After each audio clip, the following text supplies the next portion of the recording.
এ কি করল বিজেপি? বসিরহাটে কাকে প্রার্থী করলেন? ভয়ে কাঁপছে টিএমসি সিপিএম। একেবারে ব্রহ্মাস্ত্র পুঁতে রেখেছে গেরুয়া শিবির। বসিরহাটে বিজেপির নয়া মুখ রেখা পাত্র, সন্দেশখালীর বাঘিনী। নাম শুনে কপালে ঘাম শাসক থেকে বিরোধীদের।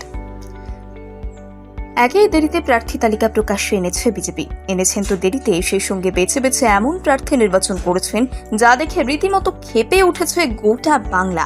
তৃণমূলের তাবড় তাবড় নেতাদের দাপট দেওয়ার মতো প্রার্থী ঘোষণা করেছে বিরোধীরা। তবে বাংলার সব থেকে বড় চমক হচ্ছে বসিরহাট এমন একজন ব্যক্তিকে প্রার্থী হিসেবে নির্বাচন করেছে, যাকে নিয়ে রাজ্য থেকে রাজনীতিতে তোলপাড় শুরু হয়ে গিয়েছে। বসিরহাটে কোনো চেনা পরিচিত মুখকে দাঁড় করানো হয়নি, এমনকি ইনি কোনো হেভিওয়েট ব্যক্তিত্বের অধিকারীও নয়। বসিরহাটে যাকে দাঁড় করানো হয়েছে তিনি রেখা পাত্র। এই রেখা পাত্রকে নিয়ে সকলের মধ্যে বিস্তর জল্পনা শুরু হয়েছে, এমনকি শাসক দলের মধ্যে উত্তেজনা সৃষ্টি হয়েছে। বসিরহাটের প্রার্থী আর কেউ নন, সন্দেশখালীর অত্যন্ত পরিচিতা এক মুখ। বিগত কয়েক মাসে সন্দেশখালীর মা বোনদের উপর অত্যাচারের বিরুদ্ধে যাদের প্রতিবাদ করতে দেখা গিয়েছে, সেই প্রতিবাদী মহিলা হচ্ছেন রেখা পাত্র। সন্দেশখালীর অন্যতম বাসিন্দা তিনি। অন্যান্য মহিলাদের মতো ইনিও শাসক দলের কাছ থেকে প্রতিনিয়ত অত্যাচার লাঞ্ছনার শিকার হয়েছেন। শান্তি যে কি জিনিস তা তিনি ভুলেই গেছেন। তবে এবার তার হাত ধরেই সন্দেশখালীর মা বোনেরা শান্তি ফিরে পাবেন, এমনটাই মনে করছেন গেরুয়া শিবির। কেন বিরোধী দল রেখার মতো মহিলাকে প্রার্থী হিসেবে বেছে নিলেন, জেনে নিন সেই বিষয়ে। 24 লোকসভা ভোটে প্রার্থী বাছাইয়ের সময় বসিরহাটে কাকে প্রার্থী করা হবে এই নিয়ে বিরোধী দলের মধ্যে একটা অস্থিরতা তৈরি হয়। তখন বিরোধী দলের নেতা শুভেন্দু অধিকারীর চোখে পড়েন রেখা পাত্র, আর তিনি এই বিষয়টিকে নিয়ে দলের রাজ্য স্তরের আলোচনা তোলেন। বিরোধীদের একাংশের দাবি, বসিরহাটের মহিলাদের হয়ে যদি কেউ লড়াই করতে পারেন তিনি হচ্ছেন রেখা পাত্রই।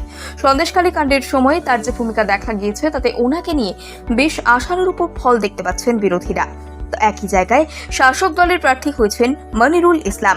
তাকে টেক্কা দেওয়ার মতো ক্ষমতা রয়েছে রেখা পাত্রর মধ্যে। ঠিক এই কারণেই এই বিপ্লবী নারীকে বেছে নেওয়া হয়েছে। তবে বিজেপির বিরোধী দলেরা বলছে অন্য কথা। তাদের মতে ভোট বাক্সকে প্রভাবিত করতেই রেখা পাত্রকে বাছা হয়েছে। রেখা পাত্র কি আদেও সন্দেশখালীর মহিলাদের জন্য কিছু করতে পারবেন? রেখা পাত্রের নাম প্রকাশ্যে আসার পর থেকেই অনেকের মধ্যেই চাপান উত্তর সৃষ্টি হয়েছে। সন্দেশখালীর অনেকেই তাকে মানতে পারছেন না। শোনা যাচ্ছে রেখা পাত্রের পড়াশোনার দৌড় খুব একটা বেশি নয়, এর ফলে অনেকেই তার মতো মূর্খ এবং নিরক্ষর মহিলাকে প্রার্থী হিসেবে মানতে নারাজ। অন্যদিকে রেখার প্রার্থী হওয়ার পর থেকেই মহিলাদের মধ্যে এক আলাদা উত্তেজনা সৃষ্টি হয়েছে। এমনকি এই নিয়ে মুখ খুলেছেন খোদ রেখা পাত্র। তিনি জানিয়েছেন তিনি তার সমস্তটা দিয়ে চেষ্টা করবেন সন্দেশখালীর মা বোনদের মুখে হাসি ফোটানো, এমনকি তাদের উপর হওয়া অত্যাচারের বিরুদ্ধেও তিনি রুখে দাঁড়াবেন। পরিশেষে বলা যায়, নির্বাচনের ময়দানে শাসক থেকে বিরোধী কেউ কাউকে এক চুল জায়গা ছাড়তেও রাজি নয়। প্রত্যেকেই নিজেদের মতন করে ঘুঁটি সাজাচ্ছে। এখন দেখার পালা শেষ হাসি কে হাসে।